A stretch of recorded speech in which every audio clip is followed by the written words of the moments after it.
신은 죽었다. 이 문장을 들으면 많은 사람은 불편함부터 느낀다. 도발적이고 공격적이며 무언가를 부정하는 말처럼 들리기 때문이다. 하지만 나는 먼저 분명히 말하고 싶다. 니체는 신을 죽였다고 기뻐한 사람이 아니다. 그는 환호하지 않았고 오히려 두려워했다. 니체가 말한 죽음은 살인이 아니다. 종교를 없애겠다는 선언도 아니다. 그가 말한 신이란 하늘 위의 존재만을 뜻하지 않는다. 그것은 우리가 삶의 의미를 맡겨두었던 모든 것이다. 옳고 그름을 대신 판단해주던 기준, 어떻게 살아야 하는지를 말해주던 질서, 의심하지 않아도 되었던 절대적인 가치. 니체는 말했다. 그 모든 것이 이미 힘을 잃었다고. 그런데 여기서 한 가지 중요한 사실이 있다. 니체가 신은 죽었다고 말했을 때 그는 단순히 관찰자로서 선언한 것이 아니다. 그는 공범자였다. 우리 모두가 그랬다. 신은 자연사하지 않았다. 우리가 매일 조금씩 의심하고 외면하고 형식만 따르면서 죽였다. 교회에 가면서도 진심으로 믿지 않고 도덕을 말하면서도 편의에 따라 해석하고 가치를 이야기하면서도 실제로는 계산하며 살았다. 그렇게 신은 힘을 잃었다. 그리고 어느 날 우리는 깨달았다. 더 이상 아무도 진지하게 믿고 있지 않다는 것을. 우리는 더 이상 진심으로 믿지 않으면서도 마치 믿고 있는 것처럼 살아왔기 때문에 결국 우리가 신을 죽였다고 말한 것이다. 사람들은 흔히 생각한다. 신이 없다면 인간은 더 자유로워질 것이라고. 하지만 니체는 그렇게 보지 않았다. 신이 사라진 자리에 곧바로 자유가 오는 것은 아니다. 그 자리에 먼저 찾아오는 것은 공허다. 왜 살아야 하는지, 무엇이 옳은지, 어디로 가야 하는지 아무도 말해주지 않는 상태. 니체는 이것을 허무주의라고 불렀다. 허무주의는 아무것도 믿지 않는 태도가 아니다. 믿을 힘 자체를 잃어버린 상태다. 그렇다면 우리는 어떻게 해야 하는가? 니체는 이 허무의 시간을 피하라고 말하지 않았다. 오히려 통과하라고 했다. 그 공허함을 정면으로 마주하고 그 안에서 새로운 가치를 창조하라고 했다. 이것이 바로 니체가 말한 가치의 전환이다. 낡은 가치가 무너진 자리에서 스스로 새로운 가치를 세우는 것. 누가 정해준 의미가 아니라 내가 직접 만들어낸 의미로 살아가는 것. 이것은 쉬운 일이 아니다. 외롭고 불안하고 때로는 두렵다. 하지만 니체는 말한다. 바로 그 순간이 인간이 가장 인간다워지는 때라고. 이제 이 이야기를 당신의 삶으로 가져와 보자. 많은 시니어들이 말한다. 이제 할 일이 없다. 내 역할은 끝난 것 같다. 하루가 너무 길다. 이 감정은 개인의 나약함이 아니다. 당신이 의지하던 신이 사라졌기 때문이다. 직장이라는 신, 부모라는 역할의 신, 사회적 지위라는 신, 이 나이엔 일해야 한다는 기준. 그것들이 당신의 삶을 대신 설명해주고 있었다. 하지만 어느 순간 그 신들은 조용히 무너졌다. 그리고 아무도 그 다음을 알려주지 않았다. 니체는 여기서 위로하지 않는다. 괜찮다라고 말하지 않는다. 이제 쉬어도 된다라고도 말하지 않는다. 그는 묻는다. 이제 누가 당신의 삶을 정할 것인가? 그리고 그것은 당신 자신이어야 한다고 말한다. 신이 죽은 뒤 남은 것은 공백이 아니다. 오히려 가능성이다. 하지만 그 가능성은 저절로 실현되지 않는다. 누군가가 직접 선택하고 결정하고 책임져야 한다. 그 누군가는 이제 당신이다. 많은 사람이 이 순간을 피하려 한다. 새로운 신을 찾으려 한다. 건강, 취미, 손주, 봉사활동. 그것들이 나쁜 것은 아니다. 하지만 그것을 다시 삶의 전부로 삼으려 한다면 당신은 또다시 의미를 맡겨두는 것이다. 니체는 그것을 경계했다. 진짜 자유는 무언가를 할 자유가 아니라 스스로 의미를 부여할 힘이다. 그리고 그 힘은 누구도 대신 줄 수 없다. 니체는 위로의 철학자가 아니다. 그는 각성의 철학자다. 신이 죽은 시대에 인간은 더 강해져야 한다고 말한다. 이제 누구도 당신을 대신 살아주지 않기 때문이다. 신은 죽었다는 말은 희망의 선언이 아니다. 경고다. 남이 준 의미로는 끝까지 살 수 없다는 말이다.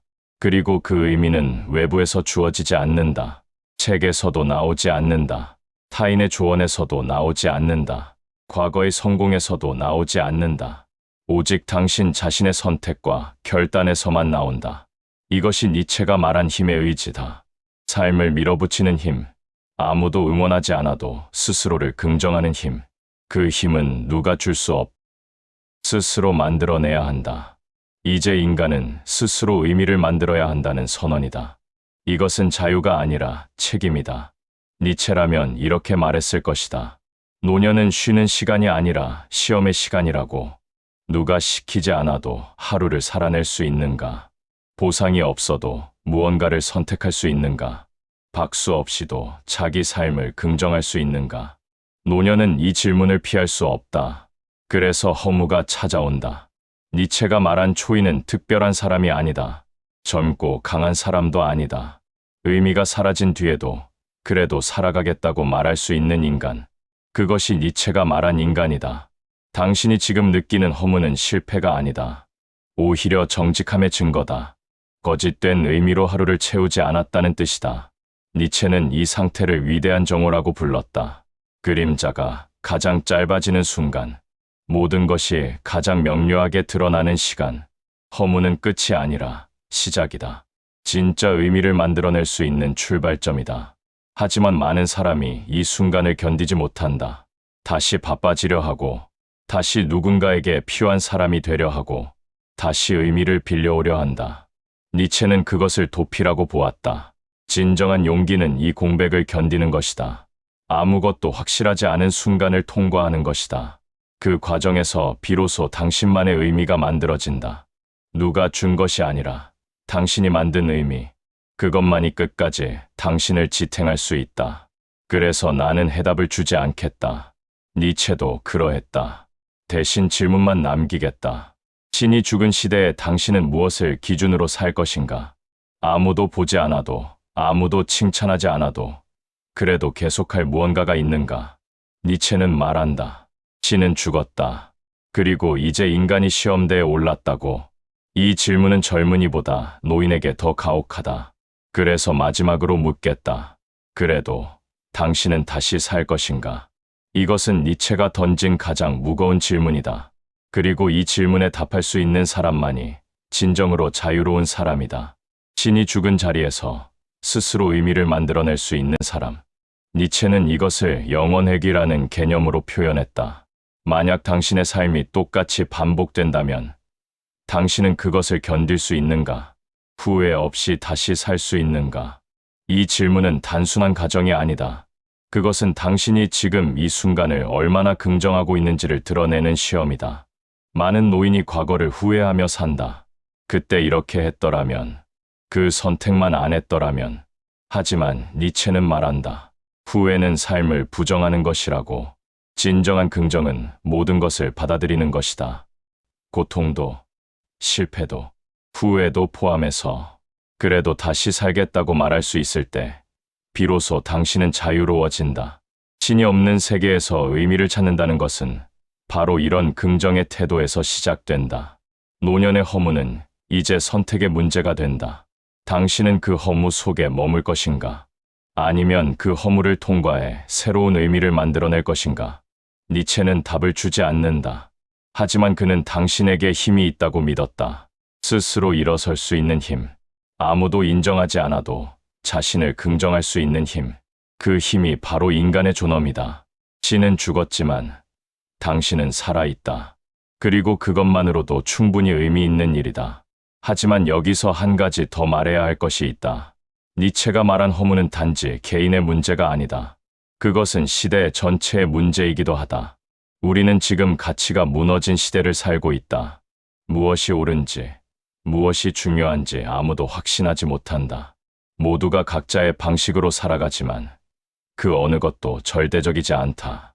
니체는 이것을 니힐리즘의 시대라고 불렀다. 그리고 그는 이 시대를 두려워했다. 왜냐하면 많은 사람이 이 공백을 견디지 못하고 더 강한 것, 더 확실한 것에 매달리려 할 것이기 때문이다.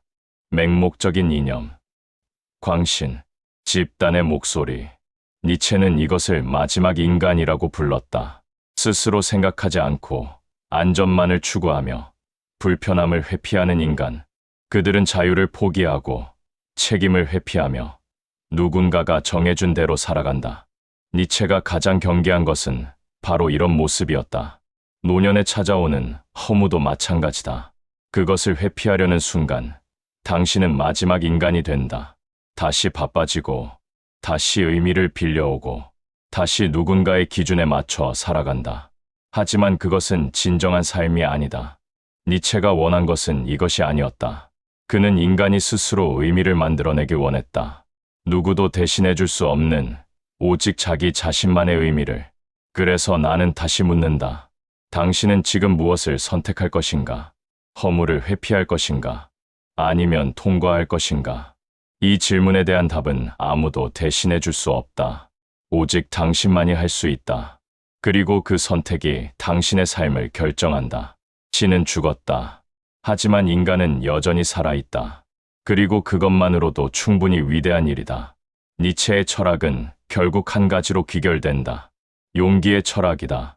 신이 사라진 자리에서 홀로 서는 용기. 아무도 답을 주지 않는 질문 앞에서 스스로 답을 만들어내는 용기. 그리고 그 모든 과정을 긍정하는 용기.